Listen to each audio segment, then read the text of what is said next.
It looks like a $2 part. I think it probably is a $2 part, Shawn. But it's a $2,000 part. Yes, this was a 777, so one of our big kind of firing weapons that fires 155s. This part, we want to get it from the manufacturer. It's currently on back order till mid 2027. 80% of them right now are down. 80%. 80%. And we're no longer going to accept that we can't repair our own stuff.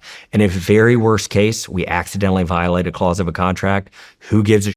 I've told everybody, we have 1,000 lawyers. We'll see them in court for 50 years. It looks like a $2 part. I think it probably is a $2 part, Shawn. But it's a $2,000 part. Yes. And it's even more sinful than that. And so this came from yesterday, and we were visiting Fort Campbell in the 101st Airborne, which I got to go out with them and do a workout in the morning, which I can barely stand up and walk around anymore. But then I got to do an air assault out of Chinook, which was just absolutely badass. And those are some of the parts of this job that are so amazing. And when I get out with soldiers, it just revives my spirit and my soul.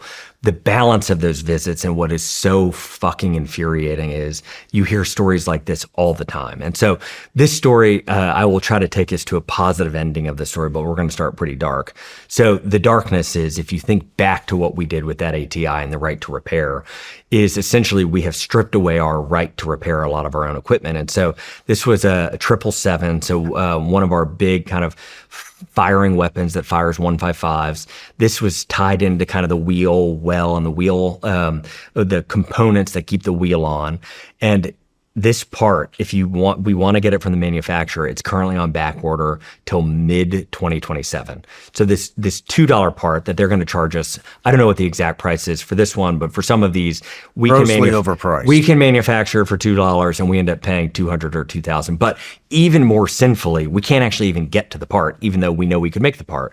And so of our 777s at the 101st Airborne, which is one of our amazing units, I think 80% of them right now are down. 80%. 80%. And this, they were showing me, one of them or a few of them are down because of this one part, which we know how to 3D print. I think, Shawn, you could probably take this to some of your buddies within 2 miles of the studio, and they could figure out a way to make this for you. And so the enraging part of this story is we have allowed these soldiers to believe it is the case that for a year, 2 years, 3 years at a time, we are not going to have them training and using and being ready to deploy with their equipment that we're giving them. And it's okay to let it stand by. So that enrages me. The next part that enrages me is 80% of that specific weapon system is not functioning. Yes. And many of them, how long because has of this shit things like been this, happening? 20, 30, 40 years.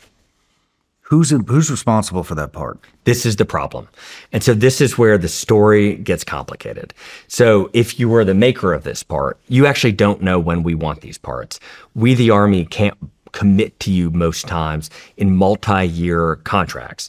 And so because of the way our funding cycle works from Congress, we are basically bound to only commit ourselves to spend money in one given year. So if you're the manufacturer of things like this, you can't trust me that in a couple of years, you're going to make any money for the cast that you make, for the manufacturing line you have to keep up. And so you have to hedge. And so you have to wait until I put in an actual order, and then you have to go spit out some number of those that will allow you to make a profit. And so what has basically occurred is these companies have been forced by us, because of our kind of stupid spending models, to essentially hedge their bets. But what that means is when we finally come to them and we say, hey, we need a bunch of these, go fast, they say, no. It's been a long time since you've given us this demand signal. We're going to have to turn on the engines and get the people retrained and get you the things you want and need. And we need a bundle of 1,000 of them until it's worthwhile for us. And so they've been losing, we've been losing, and most sinfully, the American soldier has been losing because of these models. And so that's the downside of the story. The upside, and why I want people to feel incredibly excited about where their Army is and how our soldiers are innovating, is we can 3D print this part really quickly. I mean, lives have been lost, yes, because of shit like this. Unequivocally. So how did that happen? I mean, you just discussed it, but at what point in time did the U.S. military give up the right to repair their own fucking equipment? That is insane. That's as insane as not being able to cut a fucking bolt lock off an ID factory. It's offensive. Like there's no other way. And this is the thing that I think nobody owned that bad decision. And so this is what we're trying to change fundamentally is after leaving that unit yesterday, I was talking to the commander and I said, hey, as an experiment, can you assign each one of those broken pieces of equipment and have an individual soldier own the responsibility of getting it back online, and I will take all of the risk. I don't care where they build the part. I don't care how they build the part. Just get it back online and let's see what happens. Because very worst case in this instance, the wheel falls off when you're pulling it somewhere. Some sparks may fly. There could be a slightly bad outcome, but this is not a helicopter flying out of the sky. This is a relatively low risk experiment to do.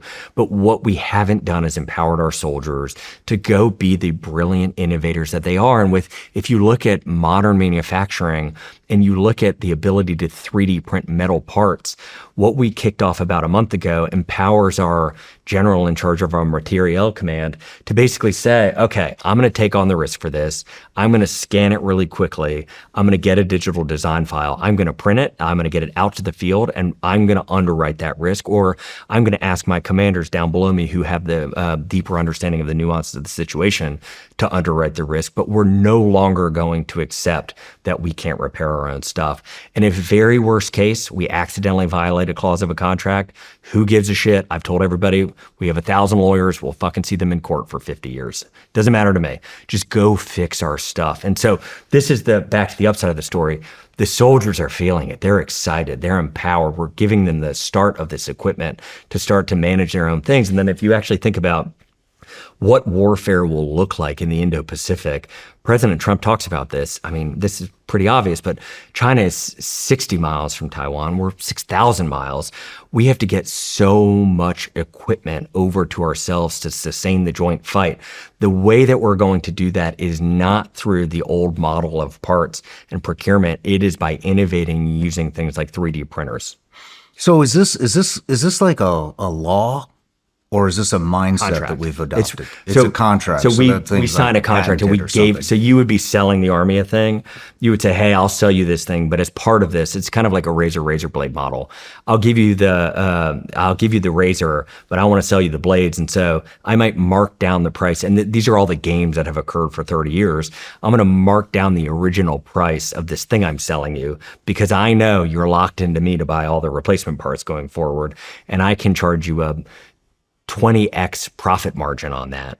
And so the way the whole system has occurred is we, the Army, sinfully would enter these contracts where we committed to you, our vendor, not to repair our own stuff. But hold on. But then you said that and I understand the distrust, right? I understand the distrust. But then when you ask them to do it, then they don't.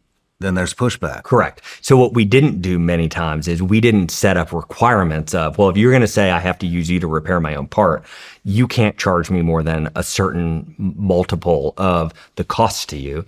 We didn't tell them you have to keep parts on hand so that you are able to empower us to repair our own equipment at some certain time.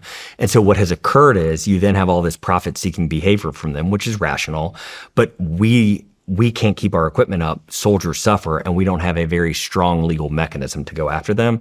And so what we have said is, fuck it, we're just going to do the right thing. No matter where you're watching Shawn Ryan Show from, if you get anything out of this, please like, comment, subscribe, and most importantly, share this everywhere you possibly can. And if you're feeling extra generous, please leave us a review on Apple and Spotify podcasts.